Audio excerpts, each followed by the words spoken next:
This year for work, we had to pick a SMART goal, and I picked to read a book. And the book I chose was The Obstacle is the Way by Ryan Holiday. I picked this book because I watch Ryan Holiday on YouTube. For this SMART goal, I also read another book, so stay tuned, and in the future you'll see my review of that book.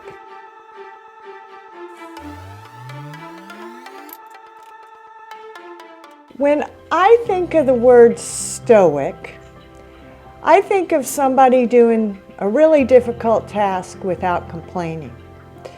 So I thought about, what am I as a stoic? And I thought, I'm a stoic just with a bad attitude. And as I read this book, I started to think about it very differently. Hey, coffee's going in the background.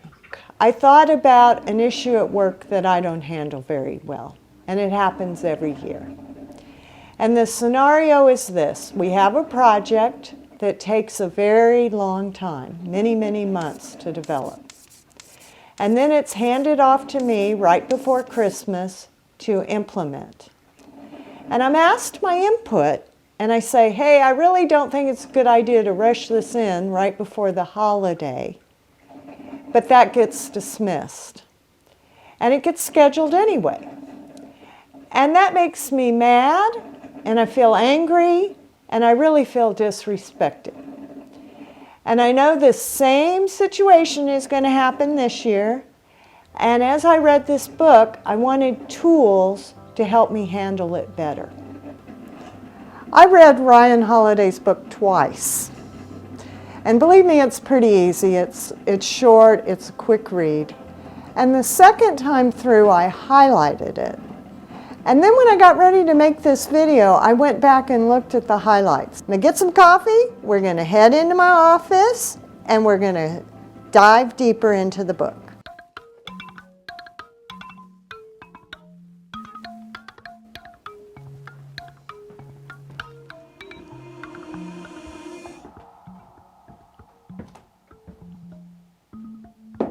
The first highlight was it's an all too common impulse to complain, defer, and then give up. And that's what holds us back. And I thought that was pretty spot on to me.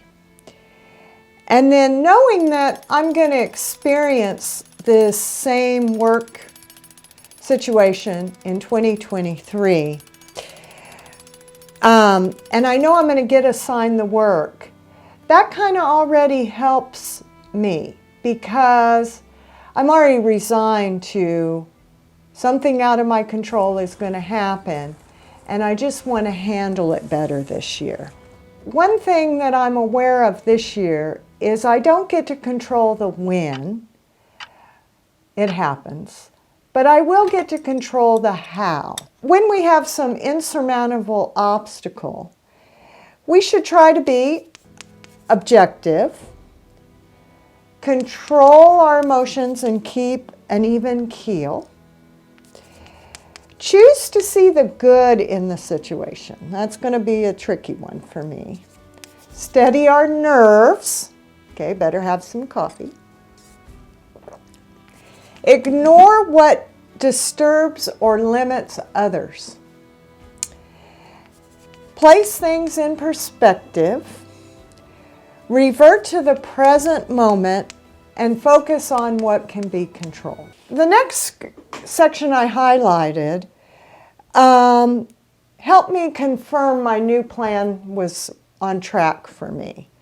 And this is a reminder of what's up to us. Our emotions, our judgments, our creativity, our attitude, our perspective, our decisions, and our determination. I got to the next section and it talked about you want to see an obstacle as a challenge to make the best of it anyway, and that's a choice, and that choice is up to us. Focus on the moment, not the monsters that may or may not be up ahead. And this is something that I struggle with. I'm real good at what-ifing, like, what if we rush it in and there's a problem and everybody's on vacation because it's close to the holiday? And I'm just not going to do that. We'll deal with that if it happens. One of the insights I had when I was going through that is I think when you bring up all these possible monsters, but then they don't happen, it makes people disregard what you're saying because it just sounds like whining. When you have this kind of mindset and you've decided what you're going to do, don't be in a hurry. You never worry.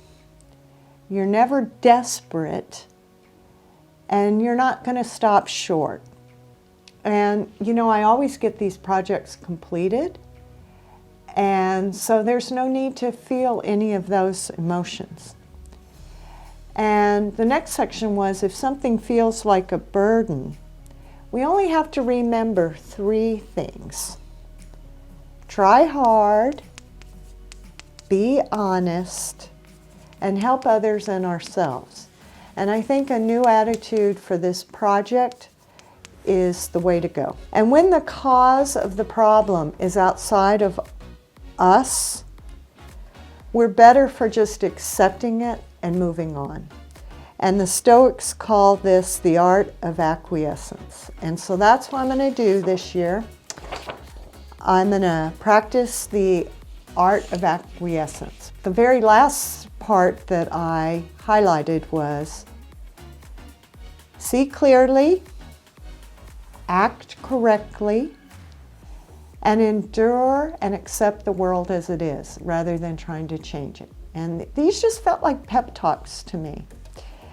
And do what you can and endure what you must. And I thought that was really good advice.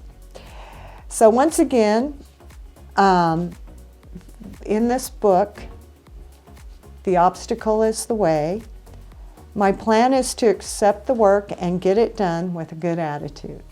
In closing, I think I might have come to the same conclusion without this book, but this book helped me to realize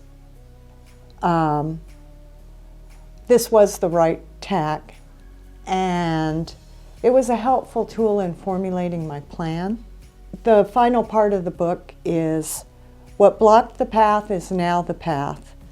What once impeded action advances action, and the obstacle is the way.